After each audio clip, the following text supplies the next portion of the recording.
My dear students, I am again here with you to take another class. Today I will take class on verb, finite verb. I promised you to take a class on finite verb and now I am going to take the class. Finite verb Bangla হচ্ছে সমাপিকা ক্রিয়া বাংলা হচ্ছে সমাপিকা ক্রিয়া তাহলে the verb that can express the meaning of the sentence, sense of the sentence clearly is called finite verb. অর্থাৎ সেন্টেন্সের যে ভার্বটি সেন্টেন্সের অর্থ পরিপূর্ণভাবে প্রকাশ করতে সাহায্য করে তাকেই বলা হয় ফাইনাইট ভার্ব বা সমাপিকা ক্রিয়া। আমরা আরেকটা ভাবে ফাইনাইট ভার্বের পরিচয় পেতে পারি, সেটা হচ্ছে যে ফাইনাইট ভার্ব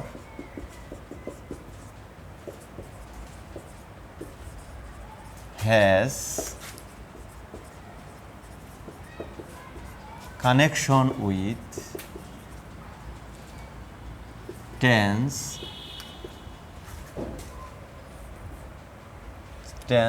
and সাবজেক্ট। আমরা কি বলতে পারি যে ফাইনাইট ভার্বের সংযোগ আছে, সম্পর্ক আছে টেন্স এবং সাবজেক্টের সাথে। তাহলে সেন্টেন্সে যে ভার্বটির সাথে টেন্স এবং সাবজেক্টের সাথে সম্পর্ক থাকে তাকেই বলা হয় ফাইনাইট ভার্ব। আমরা এই ফাইনাইট ভার্বকে চিন্তা গিয়ে লক্ষ্য করি, তাহলে আরেকভাবে আমরা বলতে পারি যে সেন্টেন্সের যে ভার্বটি টেন্স এবং সাবজেক্ট অনুযায়ী পরিবর্তন হয় সেটাকেই বলা হয় ফাইনাইট ভার্ব। উদাহরণ হিসেবে দেখো,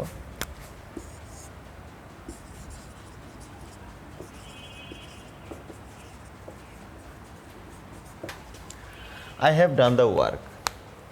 I have done the work. আমি এই সেন্টেন্সটি আরেকভাবে লিখি, he has done the work. We did the work. আচ্ছা, এই সেন্টেন্সগুলো আমরা কি দেখি, তাহলে I have done the work, এই have done I এর জন্য এখানে have done বসছে, কিন্তু এখানে এই হি এর জন্য বসছে আবার হ্যাজ ডান। তাহলে আমরা দেখি এই যে পরিবর্তন আসলো, এখানে ছিল হ্যাভ, এখানে আসলো হ্যাজ, তাহলে বোঝা যাচ্ছে যে এটা পার্সনের উপর ভিত্তি করেই এই ভার্বটি পরিবর্তন আসলো, সো এটা ফাইনাইট ভার্ব। আবার উই ডিড, এই যে এখানে ডানের পরিবর্তন হয়ে গেলো ডিড, এটা কিন্তু টেন্সের সাথে সম্পর্ক। তাহলে আমরা দেখলাম যে যদি টেন্স পরিবর্তন হয় অথবা যদি পার্সন পরিবর্তন হয়ে যায়, যে ভার্বটা পার্সন এবং টেন্সের সাথে পরিবর্তন হয়ে যায় সেই ভার্বটি হচ্ছে ফাইনাইট ভার্ব। এক্ষেত্রে আমরা আরও কিছু জিনিস লক্ষ্য করি,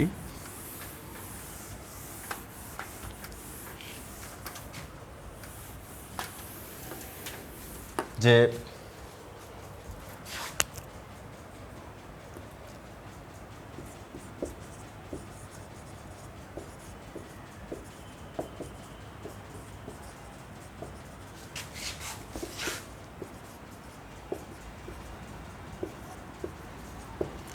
এই সেন্টেন্সে লক্ষ্য করো, এখানে আছে হি হ্যাজ গন একটা ভার্ব আর গেট একটা ভার্ব। এই দুইটা ভার্বের মধ্যে লক্ষ্য করো যে ভার্বটি টেন্স বা পার্সনের সাথে পরিবর্তন আসে সেই ভার্বটি হচ্ছে ফাইনাইট ভার্ব। তাহলে আমরা যদি লিখি he has gone to Dhaka to get A job, তাহলে আমরা এভাবে লিখতে পারি না, টেন্স পরিবর্তন করি, he went to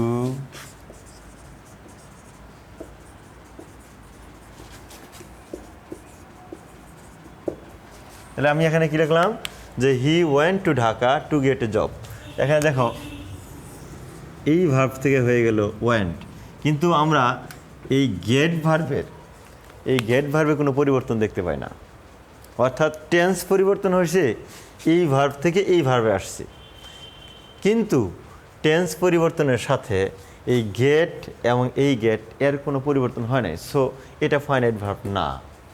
finite verb হলো এটা, কারণ যেহেতু এটা টেন্স বা পার্সন অনুযায়ী পরিবর্তন হয়, সো এটা হচ্ছে finite verb.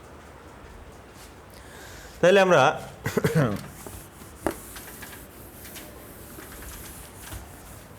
Now we can say that the verb that changes according to tense and subject is called finite verb.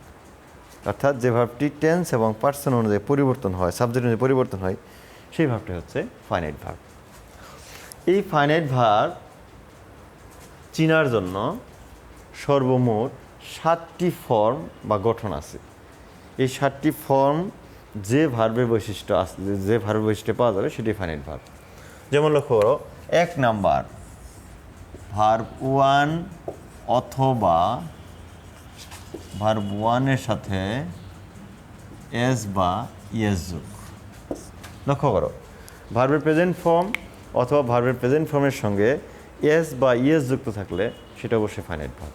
উদাহরণ হিসেবে দেখো,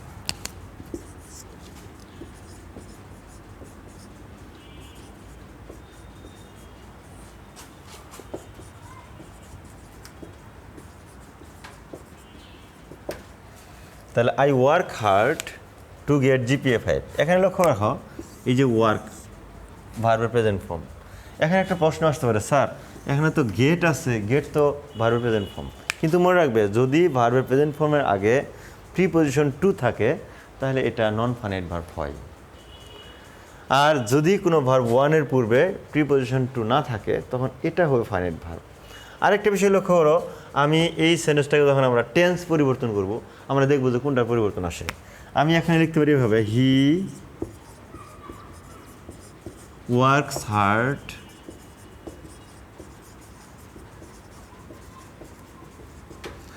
এখানে লক্ষ্য রাখো, এখানে ছিল ওয়ার্ক কিন্তু এখানে হয়ে গেল ওয়ার্কস। কিসের জন্য? যেহেতু এটা পার্সন সাবজেক্টের পরিবর্তনের জন্য। তাহলে বোঝা যাচ্ছে যে এখানে দেখো, এখানেও গেট ছিল, এখানেও গেট, এখানে কিন্তু গেটের কোনো পরিবর্তন আসে নাই। সো এই গেট নন ফাইনাইট ভার্ব, কিন্তু এই ওয়ার্ক থেকে যেহেতু ওয়ার্ক, সেটা টেন্স এবং পার্সন সাবজেক্টের সাথে পরিবর্তন হয়ে যে ভার্বটা হয় সেটা হলো ফাইনাইট ভার্ব। সো এখানে এই ওয়ার্ক এবং ওয়ার্কস হচ্ছে ফাইনাইট ভার্ব। 1 নাম্বার সূত্র এগুলো। তাহলে আমরা কি বলবো, যে যদি ভার্বের প্রেজেন্ট ফর্ম অথবা ভার্বের প্রেজেন্ট ফর্মের সাথে এস বা ইএস যুক্ত যে ভার্বটা থাকবে সেটা অবশ্যই কী হবে? ফাইনাইট ভার্ব হবে।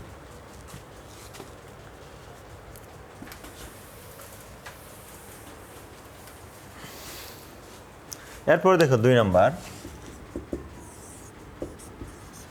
ভার্ব 2, অর্থাৎ ভার্বের ফার্স্ট ফর্ম। ভার্বের ফার্স্ট ফর্ম, একটা সেন্টেন্সে ভার্বের ফার্স্ট ফর্ম যেটা থাকবে সেটা অবশ্যই অবশ্যই ফাইনাইট ভার্ব। উদাহরণ হিসেবে দেখো,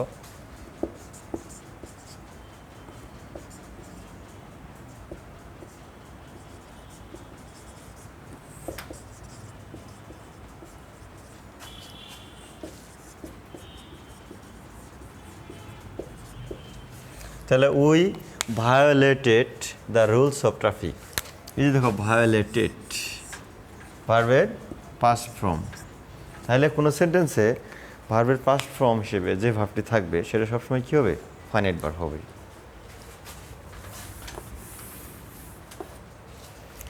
3 নম্বরে দেখো,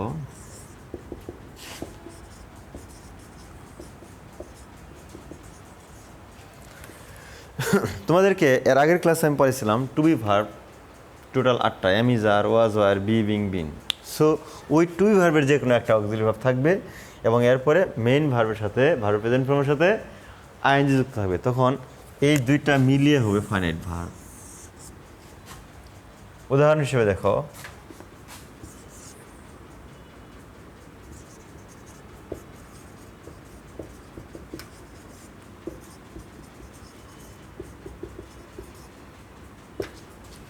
উদাহরণ হিসেবে দেখো, আই এম লার্নিং ইংলিশ। এখানে ফাইনাল ভার্ব হচ্ছে এম লার্নিং।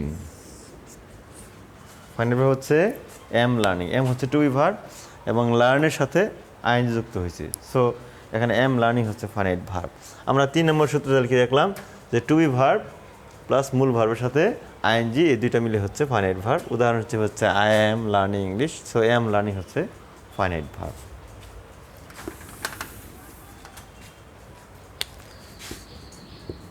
চার নম্বরে দেখো,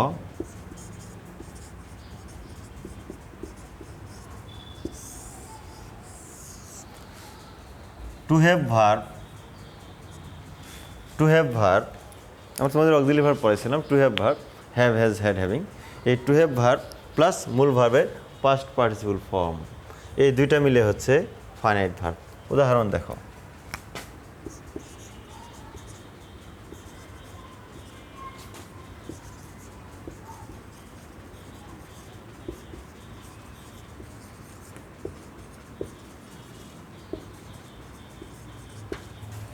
তাহলে আমরা কি দেখলাম, man has already landed on the moon, মানুষ ইতিমধ্যেই চাঁদে অবতরণ করছে। তাহলে আমরা কি দেখি, এই যে হ্যাজ ল্যান্ডেড হ্যাজ হচ্ছে টু হ্যাভ ভার্ব এবং ল্যান্ডের পাস্ট পার্টিসিপল হচ্ছে ল্যান্ডেড, সো হ্যাজ ল্যান্ডেড হচ্ছে ফাইনাইট ভার্ব। আচ্ছা, এরপরে 5 নম্বরে দেখো,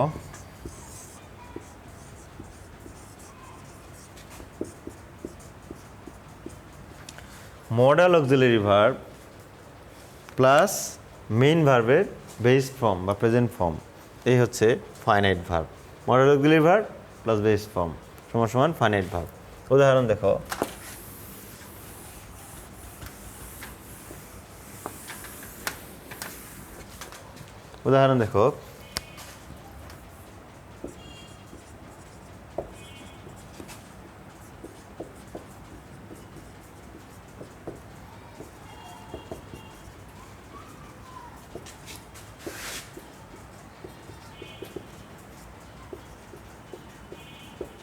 তাহলে none can prosper without working hard.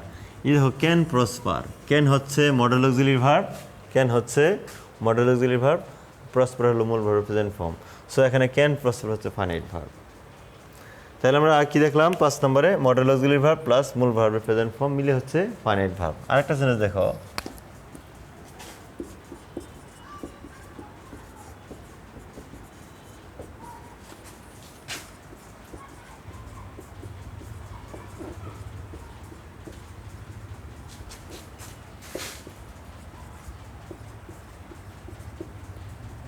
তাহলে he is going to start A business very soon. তাহলে ওখানে দেখো, ইজ গোয়িং টু হচ্ছে মডেল অক্সিলারি ভার্ব এবং এই স্টার্ট হচ্ছে মূল ভার্বের বেস ফর্ম বা প্রেজেন্ট ফর্ম। তাহলে ইজ গোয়িং টু স্টার্ট, এইটুকু মিলিয়ে হচ্ছে ফাইনাইট ভার্ব। আশা করি বুঝতে পারছো। এরপরে 6 নাম্বার, টোটাল আমরা বলছিলাম যে ফাইনাইট ভার্বকে চেনার জন্য টোটাল 7টি ফর্ম আছে। কয়টা ফর্ম আছে? 7টি ফর্ম আছে। এখন 6 নাম্বারে দেখো, 6 নাম্বারে হচ্ছে যদি কোনো সেন্টেন্সে টু বি ভার্ব অথবা to have verb, to be verb অথবা টু হ্যাভ ভার্ব যদি কোনো সেন্টেন্সে মেইন ভার্ব বা মূল ভার্ব বা প্রিন্সিপাল ভার্ব হিসেবে বসে, তাহলে সেই ভার্বগুলো সবসময় ফাইনাইট ভার্ব হয়। যেমন উদাহরণ দেখো, হি হ্যাজ এ কার,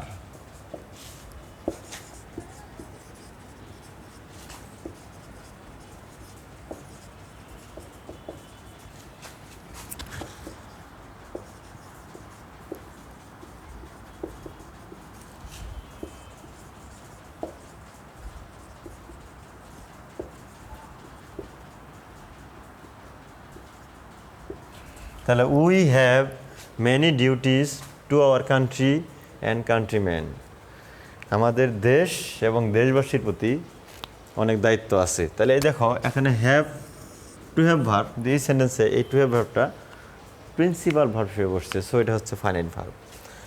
এই হ্যাজ এ কার, এখানে এই হ্যাজ হচ্ছে এই সেন্টেন্সের প্রিন্সিপাল ভার্ব, সো এটা ফাইনাইট ভার্ব। আর উদাহরণ দেখো,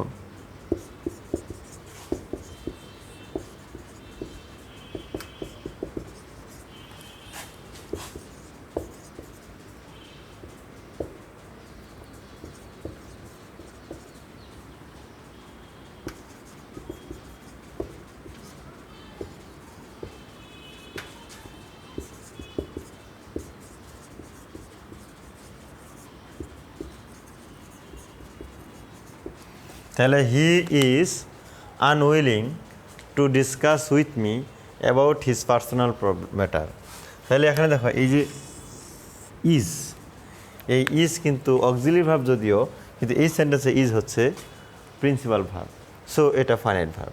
তাহলে আমরা কি দেখলাম, যদি কোনো সেন্টেন্সে টু বি ভার্ব অথবা টু হ্যাভ ভার্ব কোনো সেন্টেন্সে প্রিন্সিপাল ভার্ব হিসেবে বসে, তাহলে সেই ভার্বটা সবসময় কী হবে? সেই ভার্বটা সবসময় ফাইনাইট ভার্ব হবে। এই হল টোটাল 6টা। এরপরে 7 নাম্বার।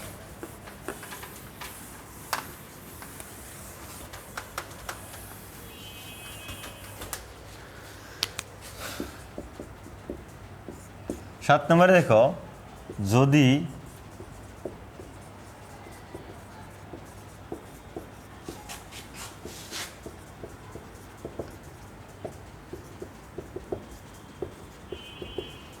যদি সেন্টেন্সটি প্যাসিভ ভয়েস হয়। মনে রাখবে, আমি এতক্ষণ যে 6টা নিয়ম দিলাম ফাইনাইট ভার্বকে চেনার জন্য, এই 6টা প্রত্যেকটা সেন্টেন্সই অ্যাক্টিভ ভয়েস, প্রত্যেকটা সেন্টেন্সই অ্যাক্টিভ ভয়েস। কিন্তু যদি কোনো সেন্টেন্স প্যাসিভ ভয়েস হয়, তাহলে ওই সেন্টেন্সে ফাইনাইট ভার্ব হবে এই সূত্র অনুযায়ী।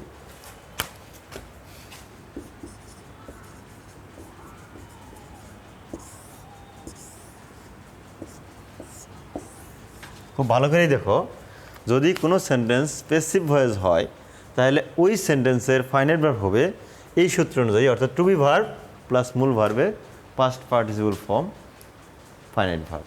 যেমন উদাহরণ হিসেবে দেখো,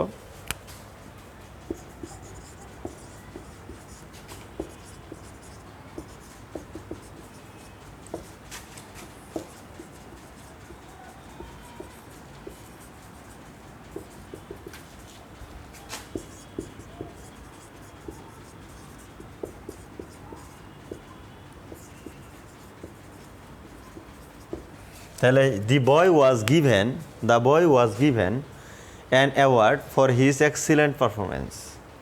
তাহলে লক্ষ্য রাখো, এখানে আমরা দেখতে পাচ্ছি ওয়াজ গিভেন, অর্থাৎ ওয়াজ হচ্ছে টু বি ভার্ব এবং গিভেন হচ্ছে মূল ভার্বের পাস্ট পার্টিসিপল ফর্ম। সো এই ওয়াজ গিভেন হচ্ছে ফাইনাইট ভার্ব এবং এই সেন্টেন্সটা প্যাসিভ ভয়েস। এই সেন্টেন্সটা প্যাসিভ ভয়েস। তোমরা খুব সহজেই সেন্টেন্সটাকে, একটা সেন্টেন্স অ্যাক্টিভ না প্যাসিভ, এটাও চিনে নিতে পারো যে কোনো সেন্টেন্স প্যাসিভ হবে তখন যখন ওই সেন্টেন্সে ফাইনাইট ভার্বটি টু বি ভার্ব এবং মূল ভার্বের পাস্ট পার্টিসিপল ফর্ম থাকে, তখন ওই সেন্টেন্সটা প্যাসিভ হয়। এবং টু বি ভার্ব প্লাস ভার্বের পাস্ট পার্টিসিপল ছাড়া কখনোই কোনো সেন্টেন্স প্যাসিভ হতে পারে না। তাহলে আমরা যদি সেন্টেন্সটা প্যাসিভ হয়ে যায়, তাহলে আমরা কোন সূত্র? টু বি ভার্ব প্লাস মূল ভার্বের পাস্ট পার্টিসিপল ফর্ম।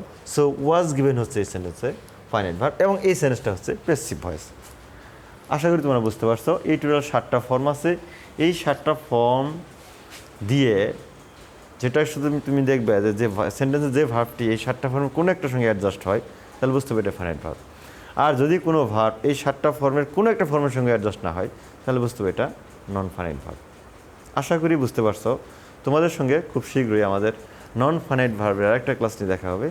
সো আজকে বেশি আর সময় নিচ্ছি না, তোমরা অবশ্যই এই বিষয়গুলো বাসায় প্র্যাকটিস করবে এবং কোনো প্রবলেম থাকলে আমাদেরকে অবশ্যই তোমরা ইনবক্সে জানাতে পারো। আমরা নেক্সট ক্লাসে তোমাদের এই প্রবলেমগুলো সলভ করার চেষ্টা করবো। তোমরা সবাই ভালো থাকো, সুস্থ থাকো। আজকে এই পর্যন্তই। আল্লাহ হাফিজ।